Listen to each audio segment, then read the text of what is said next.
মুসা আলাইহিস সালাম ফেরাউনের বাবুর্চিকে এক থাপ্পড় মারলেন রেগে মেগে। উনি থাপ্পড় মারছিলেন আদব শিক্ষা দেওয়ার জন্য, কিন্তু বেচারা সাথে সাথে মরে গেছে। উনি মারছিলেন আদব শিখানোর জন্য, বেচারা যে মরে যাবে মুসা আলাইহিস সালাম জানতেন না। এখন দেখে সব গুনাহ, এটা তো মরে গেছে, অক্কা পাইছে। উনি দিলেন দৌড়। মুসা আলাইহিস সালাম দৌড়াতে দৌড়াতে প্রাণ ভয়ে চলে গেলেন আরেক সীমান্তে, মিশর ছেড়ে আরেক এলাকায়।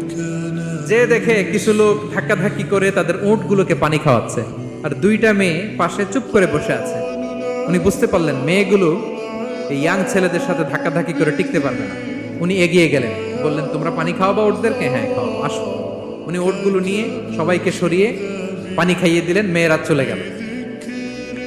এবার বাবার কাছে যেয়ে বলল, বাবা এমন এক ছেলের সন্ধান পাইছি, ছেলেটা খুব ভালো, আমাদের চেহারার দিকে তাকায় না, মাটির দিকে তাকিয়ে কথা বলে। আজকে এই লোক না থাকলে আমরা আমাদের উটগুলোকে পানি খাওয়াতে পারতাম না।